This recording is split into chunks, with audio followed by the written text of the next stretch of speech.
కోరిక ఇందాక కళాకారులందరినీ చూస్తూ ఉంటే నేను రెగ్యులర్ మార్షల్ ఆర్ట్స్ ప్రాక్టీస్ చేస్తాను. అంటే ఇది గొడవ పెట్టి కూడా కాదు, కత్తి తిప్పుతున్నాం అంటే మనం గొడవ పెట్టి కూడా కాదు. అంటే విద్య నేర్చుకోవడం ఏం చేస్తుంటే మనిషిని తగ్గిస్తుంది, కొంచెం అణిగిమణిగి ఉంచుంది. అంటే ఏమీ లేని ఇస్తురాకు ఎగిరెగిరి పడద్దు, అన్నీ ఉన్న ఇస్తురాకు కూర్చుంది. సో ఇదేంటంటే లెర్నింగ్. అంటే మన శ్రీపాద శ్రీవల్లభులది కాన్స్టెంట్గా లెర్నింగ్ వల్ల ఏమైపోతుంది, కింద కూర్చుంటాము, నేల మీద ఉంటాం. నా కోరిక ఏముందంటే యువత భవిష్యత్తు మీరే నిర్మాణం. ఒక దేశపు సంపద అనేక మార్లు చెప్పినట్టుగా ఒక దేశపు సంపద నదులు, అరణ్యాలు, ఖనిజాలు కాదు, యువత. స్వామి వివేకానంద చెప్పినట్టుగా బలమైన శరీరంలోనే బలమైన మనసు ఉంటుంది. అందుకు శారీరక దృఢత్వం చాలా అవసరం.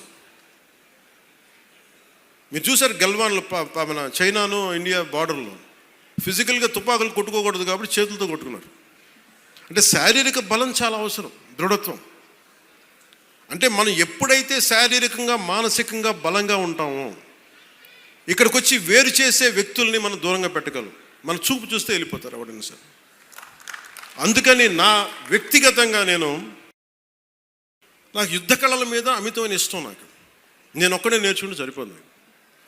నేను పిఠాపురాన్ని ఇండియాలోనే అత్యున్నత ఉన్నతమైన మార్షల్ ఆర్ట్స్ అకాడమీ, యుద్ధ కళల ఒక అకాడమీని నేను పెట్టాలని నేను నిర్ణయం తీసుకున్నాను. కాదు ఇప్పుడు ప్రారంభించేదానికి మొత్తం ప్లానింగ్ అంతా. ఎందుకంటే మీకు ఇంటిగ్రేటెడ్ మార్షల్ ఆర్ట్స్ ఉండాలి, దాంతోపాటు ఫైన్ ఆర్ట్స్.